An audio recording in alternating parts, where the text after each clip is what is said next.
Devons-nous accepter tout ce qui nous arrive comme étant toujours une volonté de Dieu? Il y a une nuance. Non. Je vais expliquer. Au nom du Père et du Fils et du Saint-Esprit. Amen. Frères et sœurs en Christ, bienvenue à la semence matinale. Aujourd'hui, nous sommes le jeudi 27 mars 2025.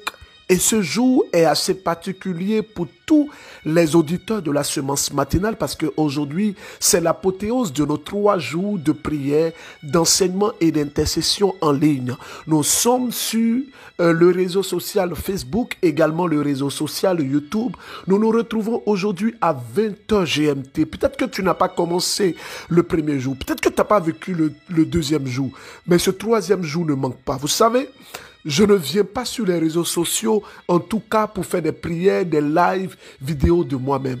Je viens sous inspiration divine. Depuis un moment, les gens demandent, mais berger, c'est comment? Je crois que le moment est là. C'est le Seigneur qui a permis. C'est lui, par sa grâce, qui a voulu que nous puissions nous retrouver. Alors, frères et sœurs, je disais tout à l'heure, est-ce que tout ce qui arrive à l'homme est du ressort de la volonté de Dieu? Je dirais oui et non. Oui, pourquoi? Parce que Dieu connaît toutes choses avant même que la chose se passe et la chose arrive. Mais Dieu laisse l'homme libre de ses choix et libre de ses décisions, libre de ses orientations et libre de sa vie.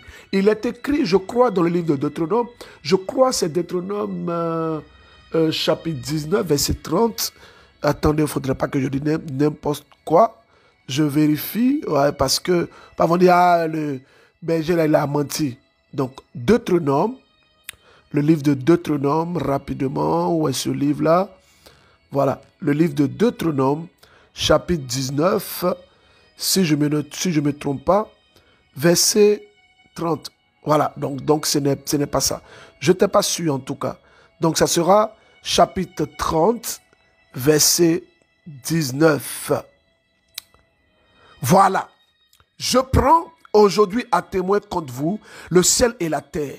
Je mets devant toi la vie et la mort, la bénédiction ou la malédiction. Choisis donc la vie pour que tu puisses vivre, toi ainsi que ta descendance. Frères et sœurs, excusez-moi si je me suis trompé, ça peut arriver. Voilà, Deutéronome chapitre 30, verset 19. Et quand j'ai lu Deutéronome chapitre 19, je n'étais pas tranquille dans mon esprit parce que, voilà. Alors, frères et sœurs, Dieu nous laisse libres. Devons-nous accepter tout ce qui nous arrive? Je dis non. Devons-nous accueillir tout ce qui nous arrive? Je dis non. Parce qu'il y a des choses qu'on n'accepte pas. Il y a des choses qui sont manifestées dans notre vie que nous devons combattre. Nous devons combattre comment? Et qu'est-ce que nous devons combattre? Nous devons combattre les situations qui s'imposent dans nos vies. Nous devons combattre les faits qui s'imposent dans nos vies. Nous devons combattre les destinées qui s'imposent à nous. Quand on prêche comme ça, des personnes qui n'ont pas peut-être vécu certaines choses diront, mais pourquoi Élisée Dossa dit ça? Le berger, pourquoi il s'est enseignements là. Mais pourtant, je peux appuyer mon développement de façon biblique. Je peux également l'appuyer de façon doctrinale. Et je peux maintenant l'appuyer de façon humaine, ou je pourrais dire avec les faits de société. Allons de façon biblique. Il y avait une dame qui ne faisait pas d'enfant. C'était ce qu'elle vivait. Elle avait accueilli comme une preuve de Dieu. Mais face à l'humiliation, face aux situations blessantes, oh, qu'on fait un Samuel chapitre 1 et chapitre 2. Vous pourrez voir l'histoire de Anne et Pénina là-bas. La mère de Samuel, le grand prophète, celui qui a oint le premier roi d'Israël et qui a également oint David. Frères et sœurs, écoutez-moi très bien. Cette dame, arrivé un moment, Arrivé un moment, elle était obligée de ne plus accepter ce qui s'apparentait comme sa destinée finale. Ça se présentait à elle. En apparence, c'était comme si c'était ce qu'elle devait vivre. Elle pouvait dire non, c'est la volonté de Dieu. Je vais comment? C'est ça. Non. Elle est allée dans la présence de Dieu. Elle est allée dans la présence de Dieu. Et dans cette présence, elle a tellement prié. Et je disais ça hier dans le live. Que le grand prêtre, il dit, madame, il est trop tôt pour que tu sois dans cet état d'ivresse. Elle dit, mon Seigneur, je ne suis pas ivre. Je ne suis pas ivre. Je ne suis pas ivre. Frère, lorsque tu es conscient, lorsque tu sais ou que tu mesures plus ou moins ce que tu as vécu, lorsque tu as traversé des situations, n'écoute pas à un moment donné, si je pourrais dire, les voix intérieures qui te diront non, laisse ça comme ça, non, c'est fini. Bon, allons maintenant de façon doctrinale. Je m'appuie sur la doctrine de notre Église, qui nous enseigne les vertus théologales. Et dans ces vertus, il y a l'espérance. J'ai dit que, puisque nous sommes dans une année jubilaire, le Saint-Père nous a demandé d'être des pèlerins de l'espérance. Alors, ma petite définition du pèlerin de l'espérance, c'est quelqu'un qui est dans un pèlerinage qui, en même temps, est dans un état. Il est dans une attente, parce que l'espérance fait vivre, parce que l'espérance, c'est un état d'attente, d'accomplissement d'une promesse de Dieu, qui peut soit s'accomplir ou soit ne pas s'accomplir. Mais Habakkuk dit ceci, que cette montagne se déplacera. Ce n'est ni par la force ni par la puissance, mais c'est par ton esprit.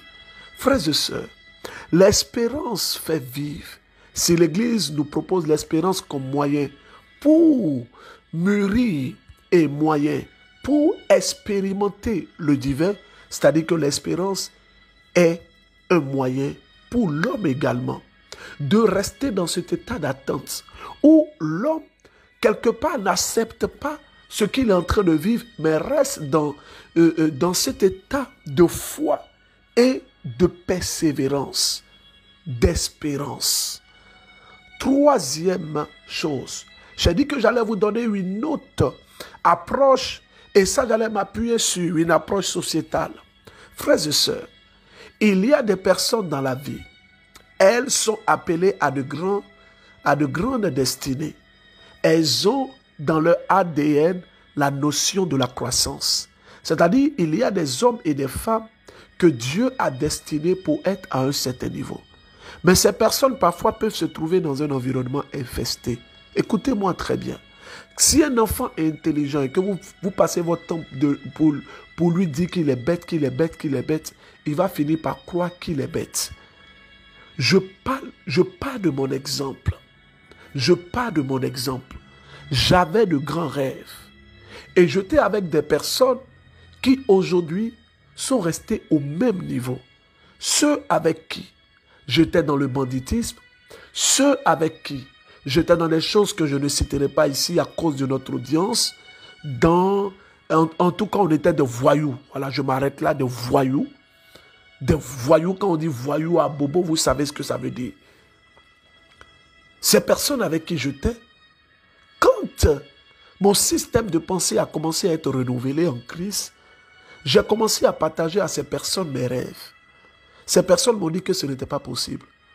Parce qu'il y a des conditions sociétales qui parfois peuvent tuer les rêves de certaines personnes. Mieux, si vous êtes dans un environnement infesté où les gens sont limités, où les gens ne rêvent pas grand et que vous rêvez grand, les gens finiront par tuer les gènes de rêve qui sont en vous. Ils finiront par tuer, comment on appelle ça, tout désir en vous. Maintenant, entrons en ce qui nous concerne. Les destinées imposées et les situations imposées. Frères et sœurs en Christ, je suis en train d'enregistrer la semence matinale. Il est 2h32. Je n'ai pas encore dormi. Je suis en pleine forme après le direct. Je rends grâce à Dieu. Je le bénis. Je lui dis merci. Je suis en train d'enregistrer cette semence matinale. Je n'ai rien écrit. Il n'y a rien devant moi. J'enregistre par inspiration. Et je dis merci à Dieu. C'est pourquoi est-ce que je lui dis merci? Parce que c'est lui qui parle au travers de ma pauvre personne. Moi, je ne suis qu'un pauvre instrument. Je ne suis qu'un misérable. Oh, je ne suis qu'un misérable. Je ne suis qu'un misérable. Misérable dans tout le sens du thème. Misérable dans tout le sens du thème. Frères et sœurs en Christ, bénissons le Seigneur. Rendons grâce parce que sa miséricorde durera toujours. Il est celui-là qui ne va jamais nous abandonner. Oui, je le dis à qui veut l'entendre. Dieu ne va jamais t'abandonner. Les hommes peuvent t'abandonner, peuvent te tourner le dos, peuvent te fermer les portes. Je ne sais pas pourquoi est-ce que je sens dans mon esprit de dire ça à beaucoup de personnes. Dieu ne va jamais vous abandonner. Bonjour, frère Élisée Doussa. Je suis un frère vivant en Allemagne. J'avais fait un témoignage qui n'est pas passé. Je vais essayer de raccourcir, de réduire au maximum pour que vraiment ça puisse passer. En fait, je voulais témoigner de la puissance et de la manifestation de Dieu dans ma vie. Et moi, je suis persuadé que vraiment le Seigneur m'a libéré, m'a délivré de mes ennemis, de tout cet environnement-là qui vraiment était devenu comme un poids lourd pour moi, où vraiment je ne me sentais plus. Donc, quand vous parliez de l'environnement, de la grâce et tout, c'est les paroles que je saisissais. Et je pense que le Seigneur m'a donné cette grâce-là maintenant de me retrouver aujourd'hui dans l'environnement de la grâce. En tout cas, il m'a libéré de mes ennemis, c'est ce que je peux dire. Maintenant, je veux vraiment le remercier parce qu'il a permis que vraiment, avec tout ce qui s'est passé autour, la méchanceté, les jalousies et tout, il a mis sa main dedans, il a permis que je puisse trouver un autre endroit de travail, ce qui n'est pas évident, surtout en pleine année scolaire, parce que je suis étudiant en formation ici dans le domaine de la santé, qui n'est pas évident, avec aussi les problèmes de titre de séjour et tout. Voilà, je vais essayer d'épargner tout ça, mais franchement, le Seigneur, il a mis sa main dedans et sa main est vraiment opérante dans ma vie. Nous rendons grâce avec ce frère. Oui, nous sommes reconnaissants à Dieu. Oui, notre magnificence, c'est à lui, ce Dieu fort et merveilleux. Je vous passe un témoignage et après je continue mon enseignement. Écoutons ce témoignage. Shalom, shalom. Bonjour famille du MCM. Je suis un jeune frère béninois. J'habite à Cotonou. J'ai connu la semence matinale depuis fort longtemps. Mais je ne me suis pas accroché parce que il y avait tellement de choses qui tournaient. Il y avait Konguka, il y avait beaucoup de choses. Mais avec le temps, j'ai relâché. Mais grâce à un frère béninois qui m'a conseillé de reprendre avec la semence matinale parce qu'il a eu sa guérison. Lui aussi souffrait de la même maladie que moi, c'était l'hémorroïde. Et il me disait qu'il recevait les prières inspirées et il priait avec foi. Et il a pu avoir la guérison. Que moi aussi je peux avoir la guérison. Alors je me suis donné. Alors je suivais la semence matinale jusqu'au jour où je vous informe aujourd'hui que la maladie que j'ai traînée durant toutes ces années m'a lâché complètement. Il s'agit de l'hémorroïde. J'ai été conduit à l'hôpital pour des examens et ça n'a pas bien passé et mon cœur a lâché. Je me suis retrouvé à l'hôpital. Je me suis retrouvé au CNHU en réanimation parce que ça n'a pas marché. Mais mes frères ne m'ont pas lâché. Ils m'ont porté dans la prière. Durant ces 3 jours que j'ai passé à l'hôpital, je suis sorti vivant. Et je vais rendre grâce à Dieu pour ses bienfaits, pour m'avoir sorti de cette difficulté, de cette situation tragique. Parce que j'ai fleuré la mort. Le deuxième témoignage, c'est toujours dans le cadre de la maladie. Et toujours le mot ovoïdes. Je priais, je prenais les médicaments, tout ce que je dois faire, tout ce que les gens font pour que ça parte, j'ai fait, ça n'a pas marché. Alors j'ai tout abandonné, j'ai laissé la prière agir. Je me suis donné à la prière. J'ai fait la prière inspirée ad 1. J'ai fait la prière inspirée ad 2. J'ai été à l'espace Sainte-Faustine. J'ai donné mon offrande d'alliance le 14 février, la veille de mon anniversaire. J'ai demandé à Dieu que cette maladie que je traverse, qu'il me la fasse, qu'il me guérisse complètement, afin que cette année que je veux commencer, cette nouvelle année que je veux commencer, soit une année sans maladie. Et j'ai tout abandonné, La dernière fois à l'espace Sainte-Faustine, où le frère Élisée était à Gotometogudo, j'y étais. J'ai prié avec foi, j'ai prié. Quand le frère a demandé de mettre la main là où on avait mal, j'ai posé les mains sur mes fesses, je priais, j'ai demandé à Dieu de me guérir. Le lendemain, quand je suis rentré, je ne sentais plus rien. J'ai compris que l'Esprit Saint a agi. Je viens par ici vous témoigner que Dieu est vraiment fort, Dieu est vraiment miraculeux. Et ceux qui n'ont toujours pas cru que Dieu agit, pour ceux qui prient avec foi, qui n'ont qu'à s'abandonner comme moi, et ils verront la gloire de Dieu agir dans leur vie. Waouh! Ce témoignage m'édifie parce que ce frère a fait une expérience particulière avec Dieu. Quand vous écoutez ce genre de témoignage où il dit j'ai prié, ça me touche. C'est l'objectif que nous recherchons. Ce n'est pas une affaire de que c'est le berger qui fait. Non. C'est une affaire de ce que c'est Dieu qui fait. Quelqu'un disait, quand moi j'écoute la semence matinale, je suis même plus obligé d'aller à la messe. Quoi? Sacrilège! Sacrilège! Sacrilège! Sacrilège! La messe est la plus grande des prières. Et je vais vous dire, ma force se trouve dans l'Eucharistie. Ma force se trouve dans l'Eucharistie. Dans l'Eucharistie, la confession. L'Eucharistie, la confession, l'adoration, les prières de nuit, les repentances, la méditation biblique, le jeûne et la prière. Non, je ne vais pas à la messe. Mais toi, tu n'as rien compris. Tu es perdu, fini. Tu es perdu, fini. Frères et sœurs en Christ, je rends grâce à Dieu pour vous tous qui écoutez. Il y a des situations et des destinées qui sont imposées à plusieurs personnes. Mais ces personnes finissent par accepter comme finissent par accepter ce qui les arrive comme étant une norme. Erreur fatale. Faut pas le faire. Faut pas le faire. Vous savez, frères et sœurs en Christ, je vous parle avec mon cœur. Ne croyez jamais. Je dis bien ne croyez jamais. Ne croyez jamais que les situations qui vous arrivent sont au hasard. Non. Tout a un but sur cette terre. Tout ce qui nous arrive a une causalité. Pourquoi est-ce que nous vivons une telle situation? On peut l'expliquer. Des hommes et des femmes ont négligé cet aspect. Ont négligé l'aspect qu'elles peuvent être en train de vivre une situation planifiée depuis l'enfer.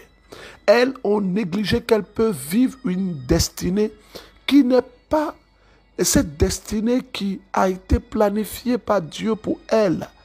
Et quand c'est comme ça, il faut s'élever. Il faut s'élever pour prendre sa vie en main. Il faut s'élever pour prendre sa vie en main. Frères et sœurs, je ne cesserai de vous le dire. Dieu est vivant. Shalom, shalom. Je salue tout le groupe MCM. Je salue le berger Élisée Dossa et tous les membres du groupe MCM. Je suis un frère togolais vivant à Lomé.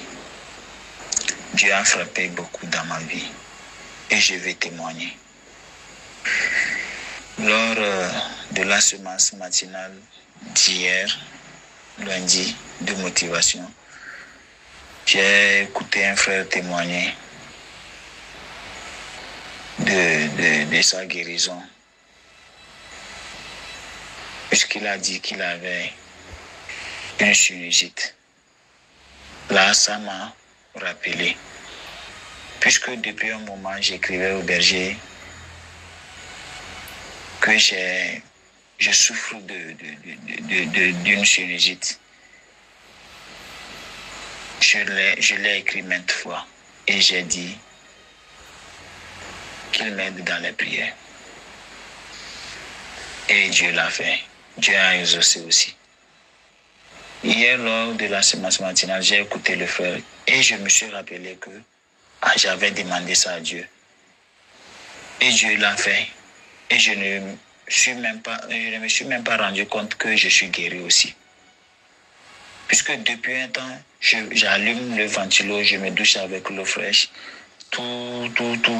Mais je ne sens plus quelque chose. Je ne sens même plus les malaises comme avant. Et quand le frère a témoigné, j'ai dit, ce qui m'arrivait entre-temps ne m'arrive plus. Là, ça veut dire que Dieu a exaucé. Ça m'a en même temps amené à témoigner. Oh, qu'il est merveilleux notre Dieu. C'est excellent. Alors tout à l'heure, à partir de 20h00 en heure GMT, je vous demande à vous tous qui m'écoutez, faites le nécessaire, faites l'effort d'être là. Mettez tout en œuvre pour être connecté en ce 3e jour, notre apothéose. Je vais demander humblement, peut-être que tu ne l'as pas fait depuis le 1er jour. Tout à l'heure, on va mettre encore l'affiche dans tous les groupes.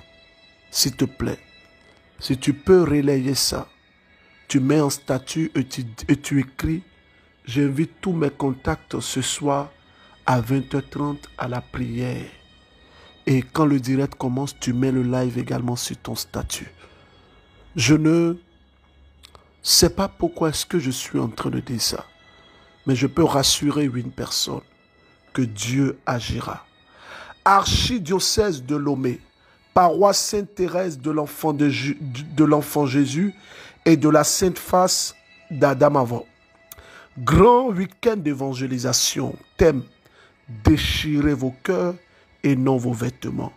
Et revenez vers le Seigneur notre Dieu. Joël 2, verset 12. 28 et 29, c'est-à-dire demain, vendredi et samedi, 18h30. C'est où? Au centre aéré BCAO à Baguida. Chaque fois que je pense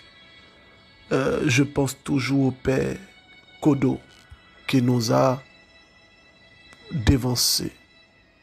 Vraiment, tout est grâce. Et le dimanche 30 mars, à partir de 15h GMT, je serai avec vous déjà à partir de demain. Donc, mettez tout en œuvre pour être là. Ça sera un moment de grâce et de bénédiction. Dieu nous fera du bien. Je vous y invite et je vous y attends. Ça sera un moment merveilleux de communion avec Dieu. Alors, frères et sœurs en Christ, vous qui m'écoutez, vous qui m'entendez, je tiens à vous dire ceci. Je suis en train de finir la semence matinale. Tout à l'heure, s'il vous plaît, s'il nous plaît, mettons tout en œuvre pour toucher des personnes. Arrive à convaincre. Toi, fais tout pour que ces personnes-là soient connectées. Le reste, là, c'est Dieu qui s'en charge. Même si tu as les moyens d'acheter des passes à des personnes, fais-le. Nous sommes dans une année jubilaire. Qui ne veut pas des grâces? Tu es au travail. Demande à tous tes collaborateurs aujourd'hui soir, prions le Seigneur. C'est vrai, on fait tout ce qu'on a à faire, nous sommes des amis. Mais prions. Hier, j'étais tellement content quand je vois que les sœurs sont connectées. Et puis, il y a un frère qui écrit. Elle dit, mon frère, tu l'as dit, oui, je suis là. La sœur, vraiment, ça me met... Ça... Je ne peux pas expliquer. Alors, comme on se retrouve tout à l'heure là, il n'y a pas de prière, il n'y a pas vraiment de prière. Donc, le test de méditation est Deutéronome chapitre 30. Deutéronome chapitre 30. Et dis-nous, qu'est-ce que tu auras reçu, retenu? Pardon, il faut méditer. Alors tout à l'heure, rendez-vous à 20h. On ne parle pas trop. Mettez la photo en profil, s'il vous plaît. J'ai vu même, il y a des prêtres qui ont mis ça en profil. Mais Père, que Dieu vous bénisse. Oui, ça me touche. Je vois des prêtres qui ont mis ça en photo de profil WhatsApp, photo de profil Facebook. Les pères ont mis ça. Ce n'est pas une affaire de que c'est le... Non, c'est une affaire que nous voulons impacter. Nous voulons toucher des personnes. Nous voulons gagner le monde à Jésus. Et tous les moyens sont bons. Rendez-vous tout à l'heure à 20h00. Au nom du Père et du Fils et du Saint-Esprit. N'oubliez pas, il y avait une surprise, une grande surprise tout à l'heure.